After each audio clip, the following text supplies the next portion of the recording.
warahmatullahi wabarakatuh. Perkenalkan, nama saya Yunita Ayu Rahmawati. Saya dari kelas 19A5, Prodi D3 RMIK dari Fakultas Ilmu Kesehatan Universitas Duta Bangsa Surakarta. Di sini saya akan menjelaskan tentang sistem urinaria dari anatomi, fisiologi, serta patologinya. Selamat menonton. Yang pertama yaitu sistem urinaria, yaitu sistem terjadinya proses penyaringan darah sehingga menghasilkan satu, darah bebas dari zat-zat yang tidak dipergunakan lagi. Yang kedua, menyerap zat-zat yang masih dipergunakan oleh tubuh. Kemudian ada fungsi primer ginjal, yaitu mempertahankan volume dan komposisi cairan ekstra sel atau cairan di luar sel tubuh, yaitu sebanyak 45% dari total cairan tubuh dalam batas-batas normal. Ada juga sistem urinaria terdiri atas 1. Ginjal, yaitu mengeluarkan sekret atau senyawa yang dihasilkan oleh kelenjar urin. Kedua, ureter, yaitu menyalurkan urin dari ginjal ke kantung kemih. Yang ketiga, kantung kemih, yaitu sebagai penampung urin. Yang terakhir ada uretra, yaitu menyalurkan urin dari kantung kemih. Kemudian ada anatomi dan fisiologi sistem urinaria.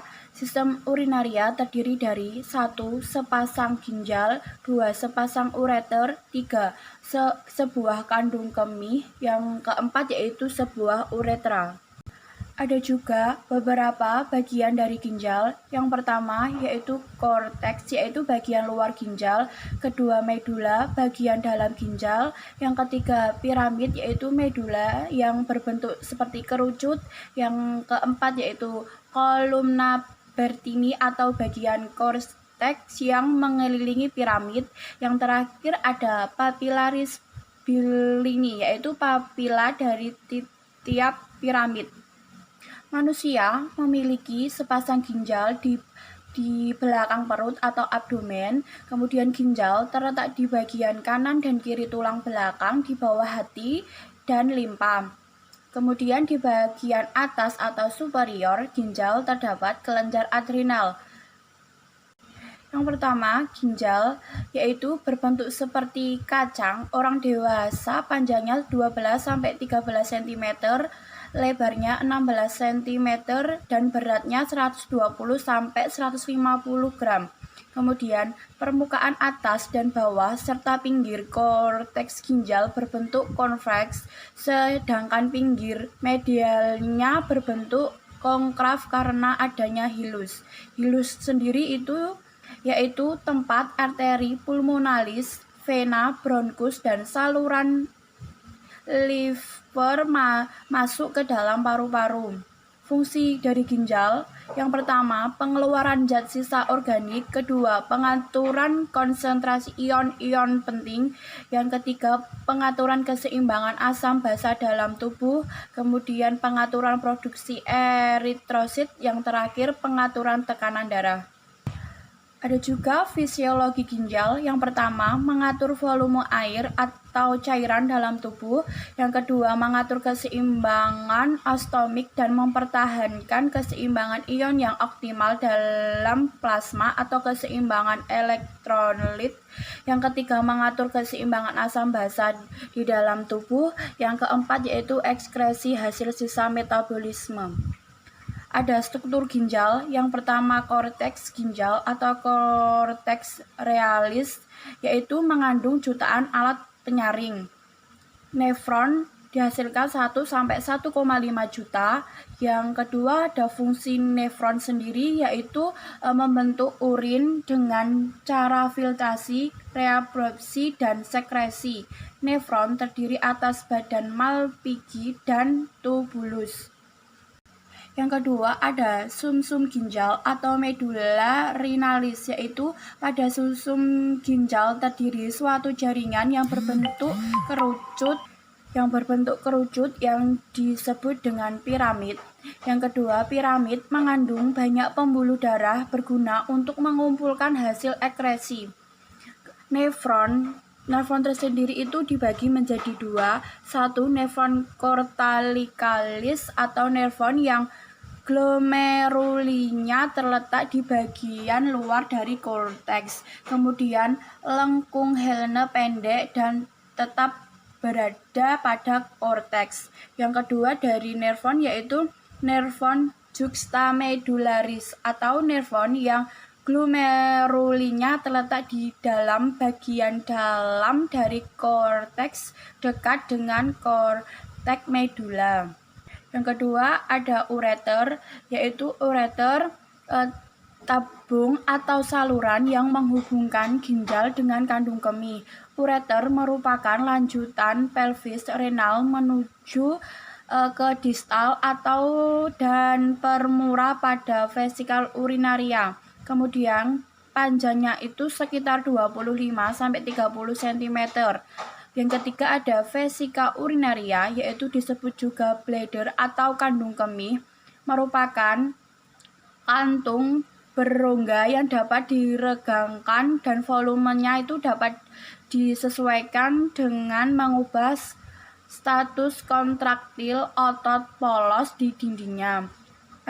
Dan mempunyai fungsi sebagai reservoir urin dalam 200-400 cc. Kemudian yang keempat ada uretra, yaitu di mana merupakan saluran sempit yang berpangkal pada kandung kemih, yang berfungsi untuk menyalurkan air kemih keluar. Dalam anatomi uretra adalah saluran yang menghubungkan kantung kemih ke lingkungan luar tubuh. Uretra pada wanita yaitu panjang uretra sekitar 2,5-4 cm dan terletak di antara klitoris dan pembukaan vagina. Sedangkan pada ureter pria yaitu panjangnya ureter sekitar 20 cm dan berakhir pada akhir penis. Kemudian ada sedikit penjelasan tentang proses pembentukan urin. Proses pembentukan urin memiliki 3 tahap. Yang pertama yaitu filtrasi, yaitu proses penyaringan zat sisa metabolisme yang dapat menjadi racun bagi tubuh terjadi di dalam glomerulus. Yang kedua ada reabsorpsi, yaitu merupakan proses penyerapan kembali dari filtrasi tersebut. Kemudian yang ketiga ada glomerulus, yaitu yang masih mengandung zat-zat berguna bagi tubuh. Beberapa zat yang diserap kembali antara lain glukosa, garam-garam, ion organik, dan asam amino. Di dalam reabsorpsi terjadi dalam tubulus contritus proximal. Hasilnya filtrat tubulus dan urin sekunder. Kemudian yang terakhir dari pembentukan urin yaitu ada sekresi atau agumentasi, yaitu proses pengeluaran zat sisa yang sudah tidak dipergunakan lagi oleh tubuh. Pembuluh darah melepaskan zat-zat yang tidak berguna. Contohnya ion H, K, dan NH3 atau amino ke urin sekunder pada tubulus konturus distal, kemudian dialirkan ke dalam tubuh konturus kolektif, kemudian saluran pengumpul.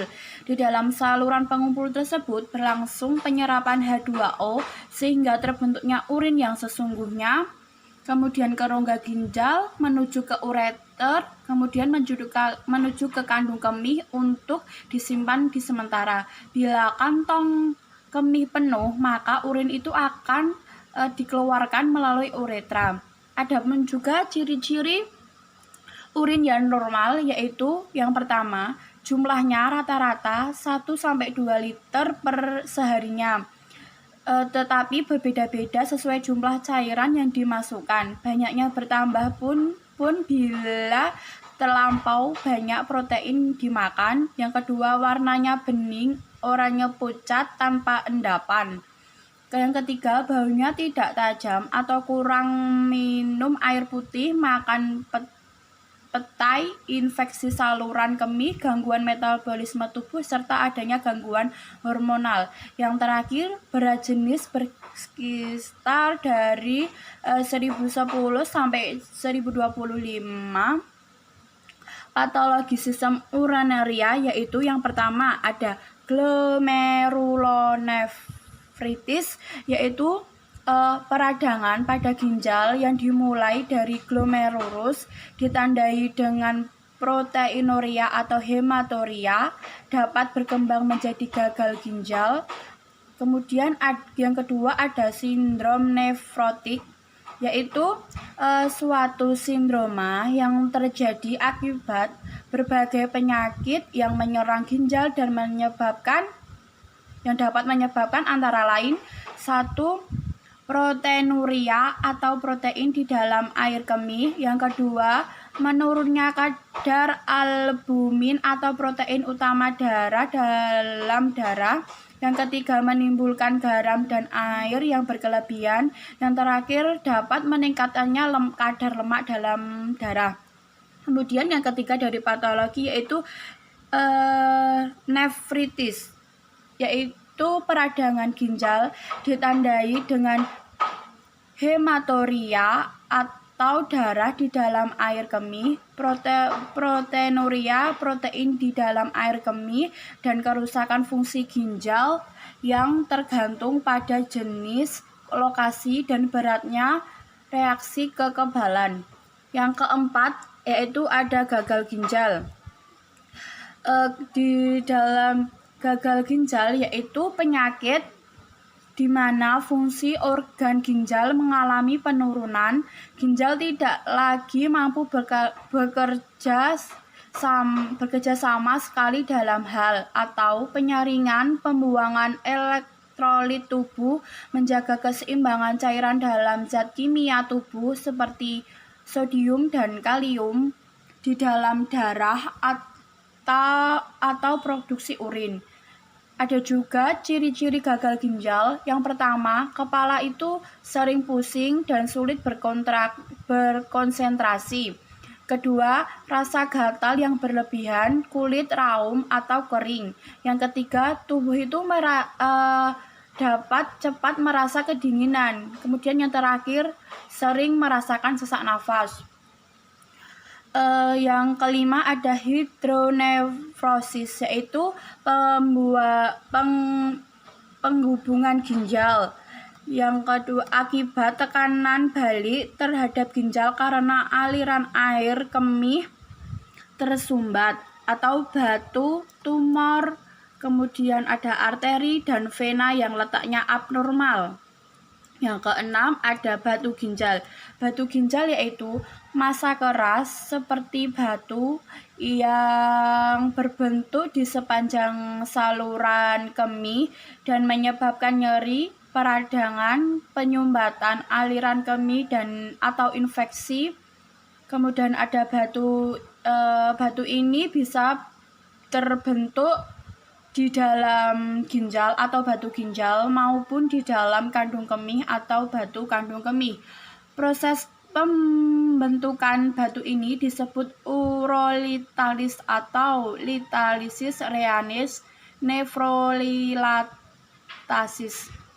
Yang terakhir ada skistitis atau radang kandung kemih yang disebabkan oleh yang pertama dapat disebabkan oleh infeksi bakteri, penggunaan alat semprot pembersih genitalia wanita, atau penggunaan tabung kateter dalam jangka waktu lama.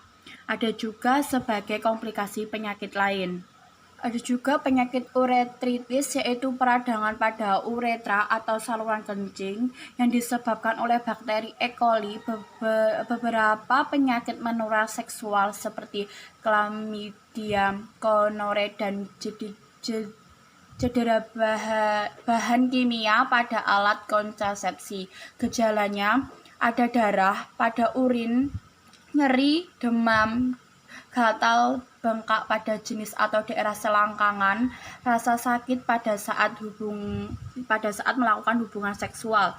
Kemudian yang terakhir ada struktur uretra, yaitu penyempitan lumen atau saluran di dalam pembuluh uretra karena fibrosis, terbentuknya jaringan ikat pada dindingnya.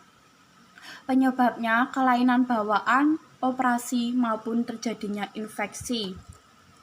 Ada juga pengobatan yang dapat dilakukan, yaitu satu, hindari obat-obat neprorotik atau obat yang mengganggu fungsi ginjal, penyesuaian dosis obat-obatan, serta persiapan terjadinya pengganti ginjal.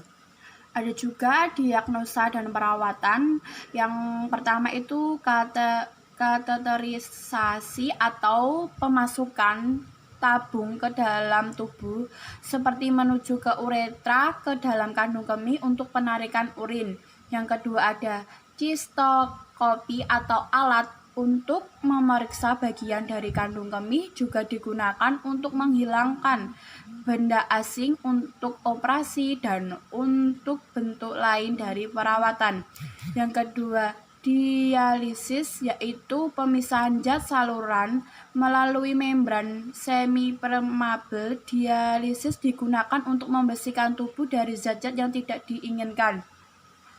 Demikian yang dapat saya jelaskan di dalam sistem urinaria. Apabila ada salah kata, saya mohon maaf. Cukup sekian. Wassalamualaikum warahmatullahi wabarakatuh.